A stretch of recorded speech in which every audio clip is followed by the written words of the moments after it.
प्रिय भक्तगण, धार्मिक मान्यताओं के अनुसार सप्ताह के सभी 7 दिन अलग अलग देवी देवताओं को समर्पित होता है और उन्हीं के अनुसार पूजा आराधना की जाती है। उसी तरह बुधवार का दिन सभी देवी देवताओं में से सबसे पहले पूजे जाने वाले भगवान गणेश को समर्पित है। बुधवार के दिन जो भी लोग व्रत करना चाहते हैं या उपवास रखना चाहते हैं तो व्रत विधि सभी जानकारी उन्हें होनी चाहिए। तो आज बुधवार की मैं व्रत कथा आप सबको बताने जा रही हूँ, तो कथा आप पूरी सुनिएगा। यह व्रत सुख समृद्धि के लिए किया जाता है और जो भी व्यक्ति बुधवार व्रत करते हैं उन पे गणपति बाप्पा की कृपा सदा बनी रहती है।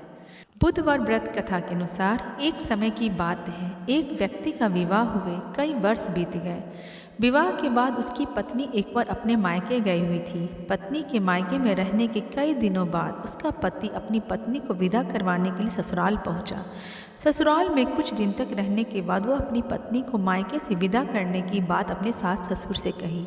बुधवार का दिन होने के कारण उसके सास ससुर ने कहा कि इस दिन बेटी ससुराल नहीं जा सकती, इस कारण विदाई नहीं हो सकती। लेकिन वह व्यक्ति नहीं माना, अपनी पत्नी को मायके से विदा कराकर अपने घर की तरफ चल दिया।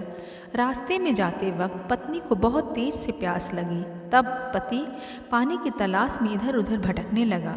काफ़ी देर बाद जब पानी लेकर वापस लौटा तो उसने देखा कि उसकी पत्नी के पास उसी की वेशभूषा में कोई अन्य व्यक्ति पत्नी के संग बैठकर बातें करता हुआ दिखाई दिया। तब उसे यह देख कर बहुत गुस्सा आया।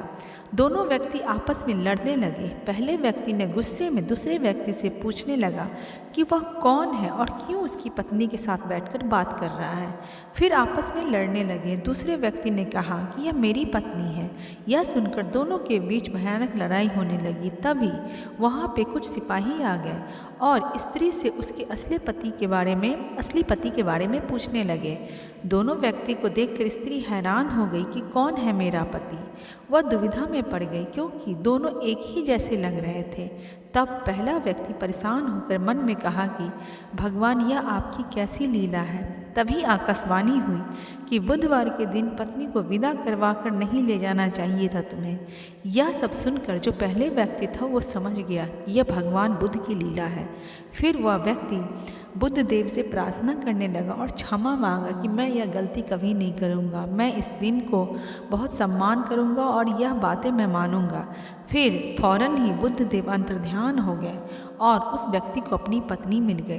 तभी से हर दिन बुधवार के दिन भगवान गणेश की पूजा होने लगी। इस तरह हर दिन का अपना एक अलग महत्व है, तो हर दिन के महत्व को व्यक्ति को जरूर समझना चाहिए। तो बोलो गणपति बाप्पा की जय। पूजा संपन्न होने के बाद भगवान गणपति जी की आरती जरूर करें और उसके बाद प्रसाद वितरण करें। जय गणपति बाप्पा।